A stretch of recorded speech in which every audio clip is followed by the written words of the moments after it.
Keblaya pibara ha kane video kwamta ngan pentip sepi yaki kubar lekam balapanmi daka State Council of Science, Technology and Environment SCSTE Meghalaya teka khot online application yaki Program Officer, Information Officer, IT or GIS Officer, but Data Entry Operator in the new established in the Center Hub under EIACP at SCSTE Meghalaya. Teka qualification pat kadon nado kelas 12 hado ka master degree.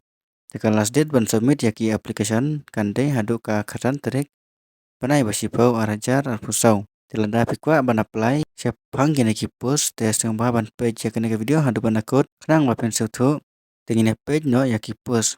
Ka post banikong program officer number of post UA age limits as per the government of Meghalaya nom kamut pra hado laipar bat kandon ruka age relaxation yaki ST kategori. Teka tulap kadai san pohajar haka sibanai.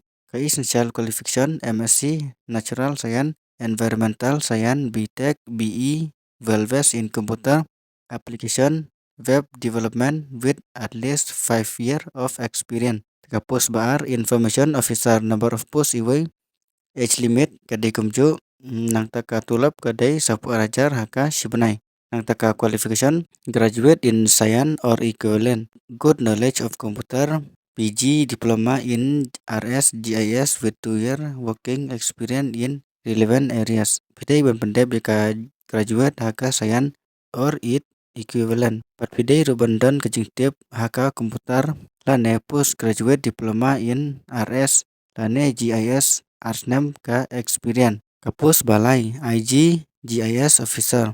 Number of post iway age limit kadai kumjo nang taka tulap kadai live sahajar haka sibanai nang taka essential qualification PG diploma in RS GIS with at least 1 year experience lane graduate good knowledge of computer technology piri pendep yaka postgraduate diploma haka RS lane GIS haka system experience lane piri ban pas graduate bat pidai banton ka jingtip haka komputer kumka web development designing internet publication extra haka asnem ka experience. Teka post basau data entry operator number of post iway kasnem kadai kumju katulap kadai kan rojar haka sibanai nang ta ka essential qualification graduate good knowledge of computer technology with 1 year experience lane 12 pass with good knowledge of computer technology with 2 year experience lane GSDP certified youth.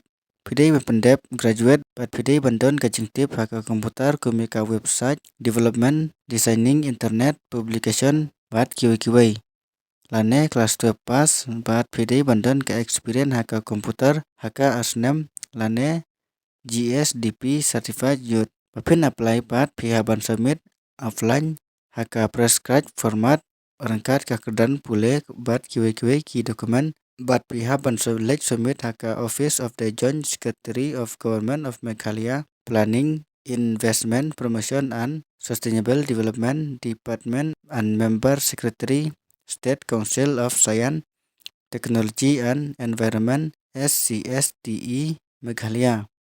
Lane pila ban submit online haka email stcouncil-meghalaya.gov.in haswa ka khatan terik benai basipau arajar arpusau. Teki eligible candidate but kin sekot yapi hak yakar written test but kumjo kan but saka personal interview haka baidai but kini post tetang kini kicing putih haka baidai but kine keblai sibon.